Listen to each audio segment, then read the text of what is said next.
Now, I know all the students at Bedford South will be very familiar with the person reading the next chapter, chapter 25.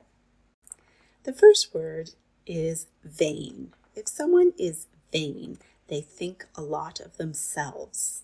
They're very full of themselves and have a high opinion.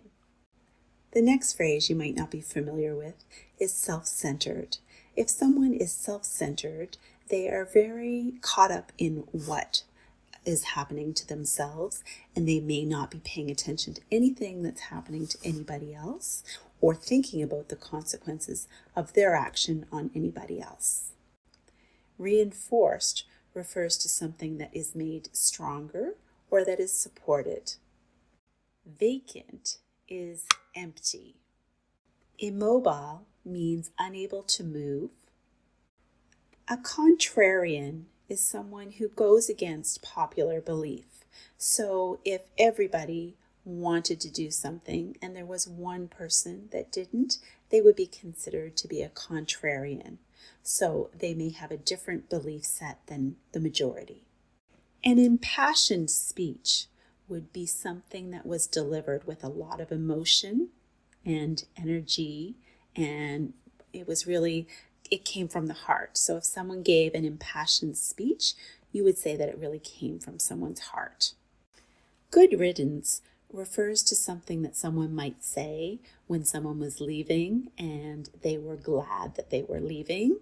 It is not a polite thing to say, so please make sure you don't start saying it. I hope you'll enjoy chapter 25.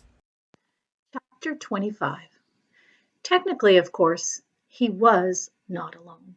Lucius Clark's shop was filled with dolls, lady dolls and baby dolls, dolls with eyes that open and close, and dolls with painted-on eyes, dolls dressed as queens, and dolls wearing sailor suits. Edward had never cared for dolls. He found them annoying and self-centered, twittery and vain. This opinion was, of course, his own, immediately reinforced by his first shelf-mate, a china doll with green eyes and lips red and dark brown hair. She was wearing a green satin dress that fell to her knees.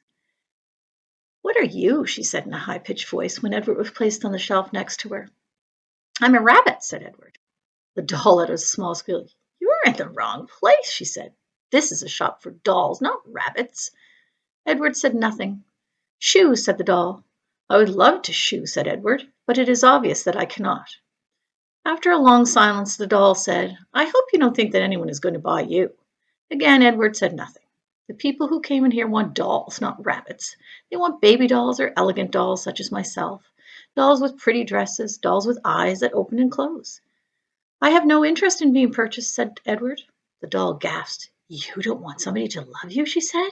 "You don't want to be owned by a little girl who loves you?" Sarah Ruth, Abilene. Their names went through Edward's head like the notes of a sad, sweet song. "I have already been loved," said Edward.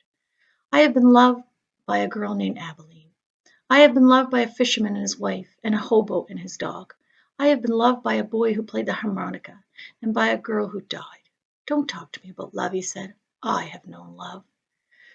This impassionate speech shut up Edward's shelfmate for a considerable amount of time. "Well," she said at last, "still, my point is that no one is going to buy you." They did not speak to each other again. The doll was sold 2 weeks later to a grandfather, who was purchasing her for a grandchild. "Yes," she said to Lucius Clark, "that one right there, the one with the green dress. She's quite lovely." "Yes," said Lucius, "she is, isn't she?" And he plucked the doll from the shelf. Goodbye and good riddance, thought Edward. The spot next to the rabbit stayed vacant for some time. Day after day, the door to the shop opened and closed, letting in early morning sun or late afternoon light, lifting the hearts of the dolls inside, all of them thinking when the door swung wide that this time, the person entering the shop would be the one who wanted them. Edward was the lone contrarian. He prided himself on not hoping or not allowing his heart to lift inside of him. He prided himself on not keeping his heart silent, immobile, closed tight. "I am done with hope," thought Edward Tulane.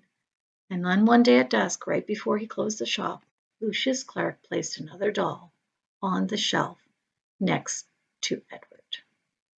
I hope you've enjoyed the latest chapter, in the Miraculous Journey of Edward Tulane by Kate DiCamillo.